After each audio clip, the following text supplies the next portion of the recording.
Izin bertanya Ustaz, lebih baik salat tahajud 7 rakaat atau 11 rakaat Ustaz?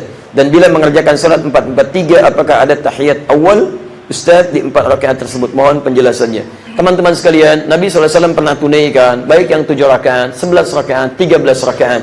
Nah dari sini Anda mesti melihat keutamaan yang dimaksudkan dari berbagai banyaknya rakaat ini bergantung pada keadaan kita dan kemampuan dalam menunaikannya.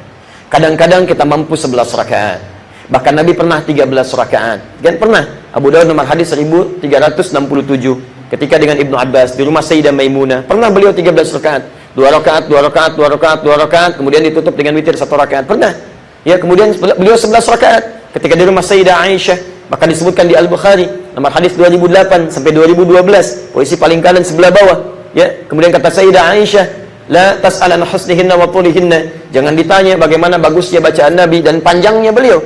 Ya yusalli arba'an, thumma yusalli arba'an, thumma yusalli thalathan. Beliau salat 4 rakaat, 4 rakaat, kemudian 3 rakaat. Jadi berapa rakaat semuanya? 11 rakaat, 4, 4, 3. Pernah lagi ditunaikan di tempat yang lain dengan 2, 2, 2, 2, kemudian 1, gitu kan? Ada 11 rakaat. Jadi bisa 2, 2, bisa 4, 4, kemudian 3. Dalam keadaan tertentu pernah 7.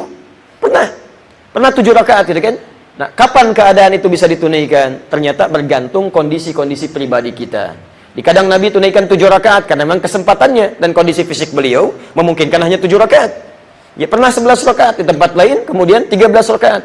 Diambil oleh kita dilihat kapan Nabi menunaikan 7 rakaat, kapan 11 rakaat, kapan 13 rakaat.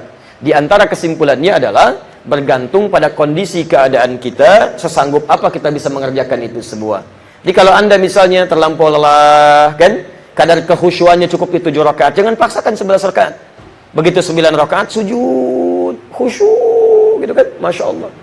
Saking khusyuknya gak bangun-bangun, dibangunkan pas subuh Pak, tidur rupanya gitu kan. Nah, jadi hal-hal demikian mesti disesuaikan dengan keadaannya. Apakah kemudian yang 4-4 rakaat itu, 4-4-3, di 4-nya masih ada tahiyat? Kalau kita lihat, di dalam riwayat-riwayatnya tidak menunjukkan, tidak langsung memberikan isyarat apakah ada tahiyat atau tidak. Disinilah kemudian terbuka peluang ijtihad. Ada sebagian ulama mengatakan tidak perlu menggunakan tahiyat. Dilangsung saja karena kalimatnya arba'an, 4 rakaat, 4 rakaat. Tidak disebutkan tahiyat di situ. Karena tidak disebutkan tahiyatnya, tidak spesifik, maka tidak perlu menggunakan tahiyat.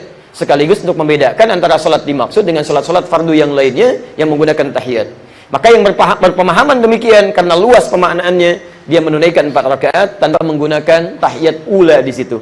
Di begitu salat yang kedua, rakaat kedua, bangkit kemudian ketiga, dan teruskan yang keempat lalu salam. Jadi 4 rakaat dengan 1 salam, 4 rakaat dengan 1 salam. Ada yang kemudian menyampaikan lagi, justru disebutkan di sini umum arba'an, 4 rakaat, 4 rakaat, tidak disebutkan dengan tahiyat karena memang sudah jelas setiap salat yang lebih daripada 2 rakaat pasti ada tahiyatnya. Contohnya maghrib 3 rakaat. Begitu 3 rakaat bukankah ada tahiyat ula? Kan 2 rakaat tahiyat.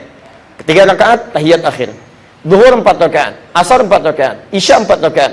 Ketika ditunaikan 4 rakaat ada tahiyatnya. Makanya ketika disebutkan salat yang 4 rakaat tidak disebutkan lagi tahiyatnya karena umumnya sifat salat yang 4 rakaat atau 3 rakaat atau lebih daripada 2 rakaat itu ada tahiyat ulanya. Maka yang berpemahaman demikian mereka kemudian memberikan jeda di rakaat yang kedua untuk menunaikan tahiyat ula. Mana di antara dua ini yang benar? Di duanya dalam ilmu tarjih memiliki kekuatan dalil yang sama, seimbang. Karena dalam hadis ini tidak disebutkan secara spesifik, artinya terbuka peluang untuk berijtihad. Silahkan, bagi yang Anda ingin menunaikan tahiyat ulanya boleh, bagi yang tidak juga tidak ada masalah. Yang salah, belum tentu salah, karena hukumnya pun sunnah. Awas, jangan salah menyimpulkan. Ya, kalau orang belum bisa tahajud, karena keadaan tertentu, dia tidak berdosa, belum tentu salah. Awas, hati-hati. Yang salah, Allahu a'lam. Masya Allah, paling gampang ya, yang salah yang ribut ya, sama-sama nggak tahajud, sama-sama ribut, itu tidak tepat. Yang tepat adalah tahiyat, itu tidak benar. Yang benar adalah tidak tahiyat, padahal dua-duanya nggak tahajud gitu kan. Nah ini yang repot. Baik, jalan sampai sini, alhamdulillah.